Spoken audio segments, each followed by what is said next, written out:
Here's a question I get asked all the time.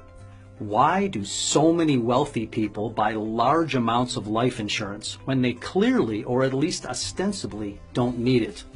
The answer is simple. Wealthy people are usually pretty good at math. They've crunched the numbers and figured out that if they just make sure to hold on to their policy until they die, the rate of return on their premiums at death will be higher than any other safe, conservative investment they could make.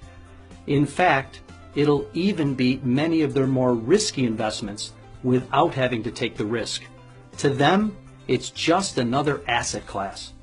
Let's face it, every investment advisor on the planet always recommends diversification. As we all know, that means not putting all your eggs in one basket. You might own some stocks, but not all one stock. And not just stocks, but some bonds too.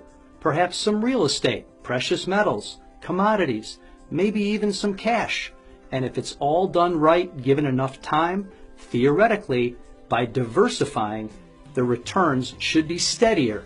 And given enough time, all should be fine in the long run.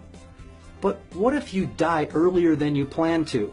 No one expects that to happen, and we certainly don't like to think about it. But it happens to people every day. Time, then, is a key component to the success of any financial plan. Investments need time to grow. Your portfolio is probably diversified to protect against a whole raft of risks, many of which will never come to pass. For example, some of us own gold as a hedge against a currency devaluation, which may or may not happen. But remember, death too is a risk to your portfolio and your plan for your family. But unlike the other risks, death is a certainty. Doesn't it make sense to diversify your portfolio against the possibility that you might die early? I call this time diversification. The fact is, if you die young, there's simply no asset class that'll even come close to outperforming a life insurance policy. And if you die when you're supposed to, right around your life expectancy, the rate of return is still right around 6% after tax. That's an 8 to 12% pre-tax equivalent depending on your tax bracket, which beats virtually every other safe investment on the planet.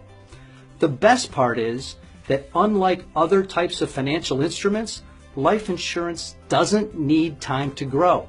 For example, say you're age 55 and you buy a $1 million life insurance policy for, say, $10,000 a year. If you die next year, the $10,000 instantly turns into $1 million.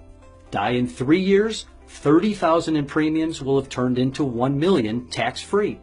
Die in 20 years, and you will have turned $200,000 in premiums into $1 million.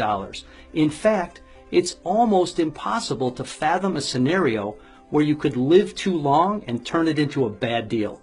So that begs the question, should you consider taking a small slice of your portfolio and diversifying into life insurance as an asset class?